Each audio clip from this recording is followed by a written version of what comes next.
Om Mahakali Mahalakshmi Mahasaraswati Devyo Namaha Eng Rupai Hring Rupai Kring Rupai Devyo Namaha.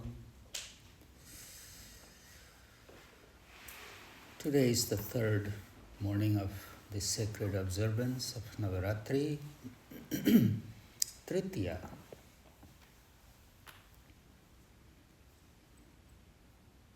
As this Ganga of devotion is flowing,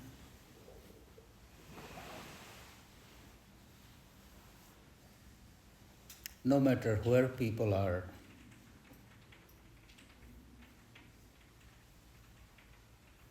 they can take a dip in this Ganga.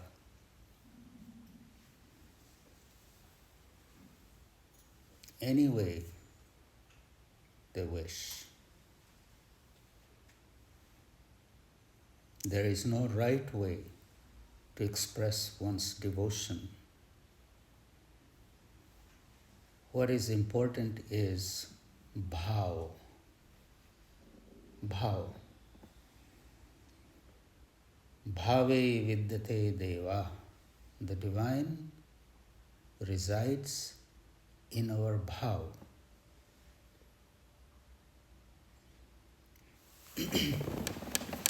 I was thinking this morning, when I was growing up in the village, when Navaratri time will come, the whole house will be cleaned up and the courtyard will be cleaned with cow dung, just washed. And in the night time, when we were all asleep, my mom would stay awake all night. She will make from the main entrance to the place where the lamp was burning little circles made out of wheat flour.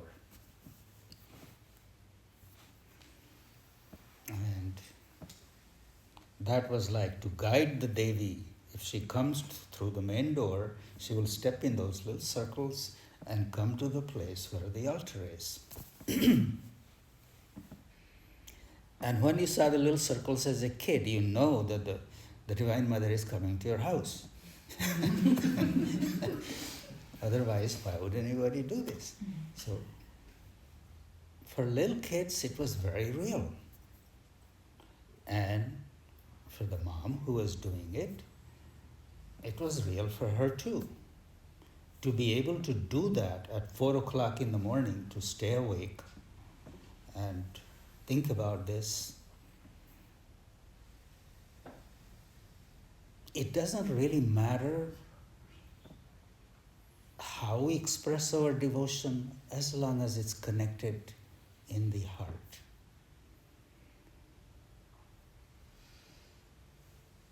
It's not about what we offer. It is said, Patram Puspam Samarpayami. On the altar, we offer leaf and flower, whatever is easily available. May our mind not get caught into what and how.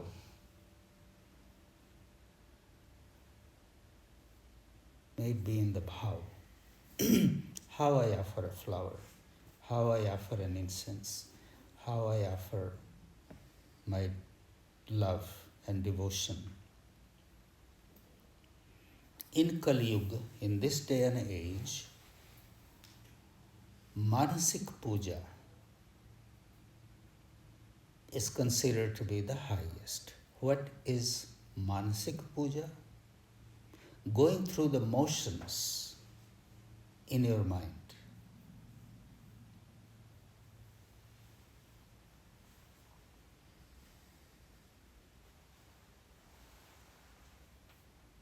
What is puja? The feeling is you have invited some special presence and you are welcoming, adoring, welcoming that guest. You offer a seat, You offer a little water to wash their feet, offer them flowers. Flowers mean suman, purity of your heart.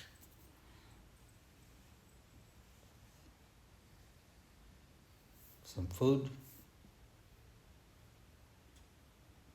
So if you look at what's happening at the puja, it's really welcoming a guest, a very special guest to your house. We can go through that motion in our own quietness.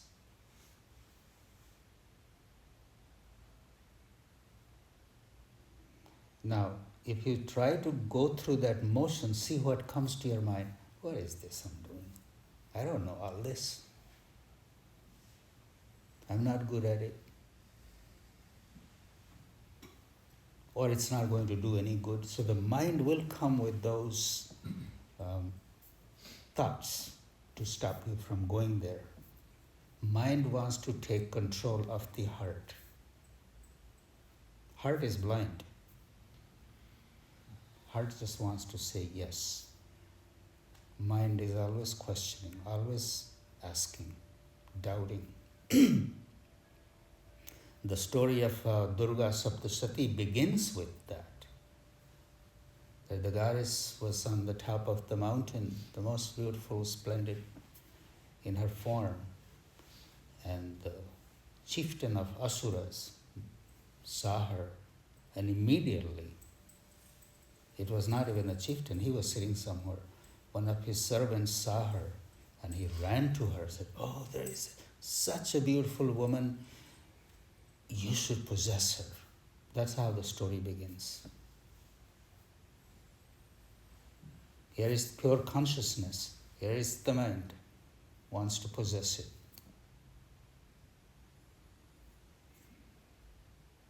And the whole great battle happens, but when the Devi awakens, she just makes one sound, and the whole army fell flat.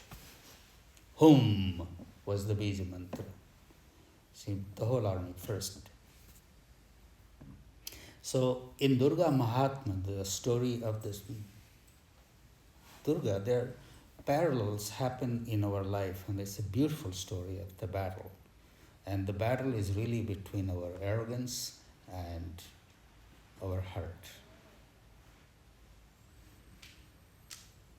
Heart is all about bhav, and arrogance comes from the mind.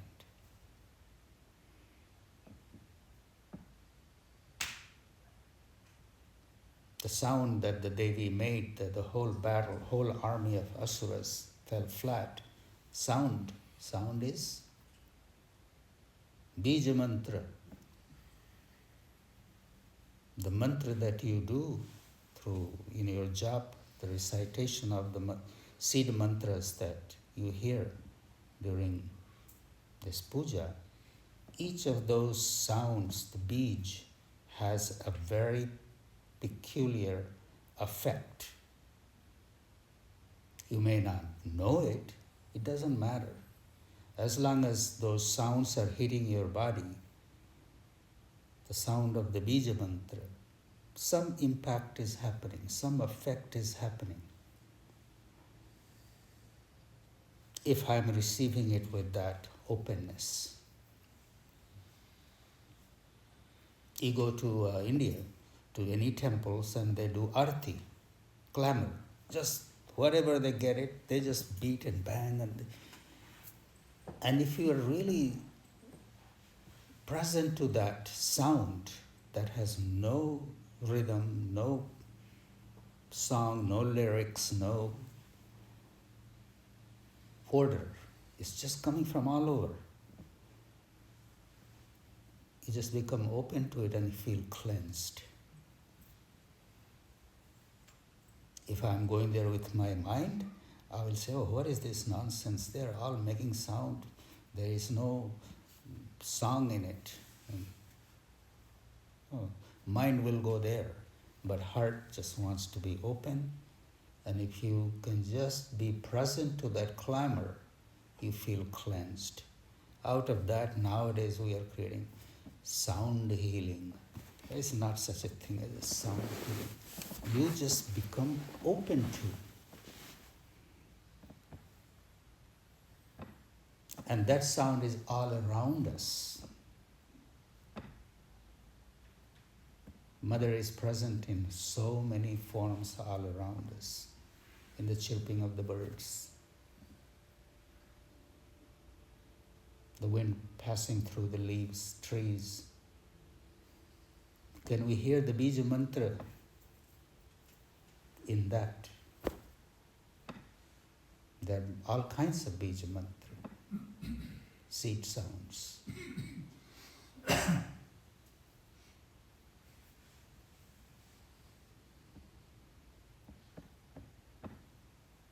Yogis heard those sounds through their stillness. We try to go there by repeating that sound. Once you become still, you begin to hear all kinds of sound.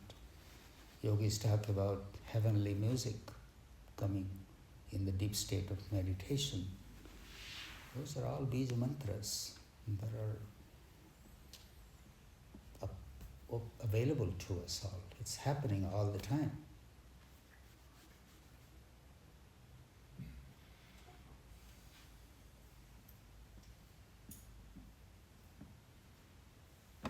It's a great mystery. Mother is a great mystery. We cannot understand her through our mind. We can only understand her through our bhav. So maybe today, on the day of Mahakali, may we find a quiet moment and just see her dance in everything in this creation. It is her who is dissolving the universe and creating the universe with each step of her dance, dancing in the great cosmos.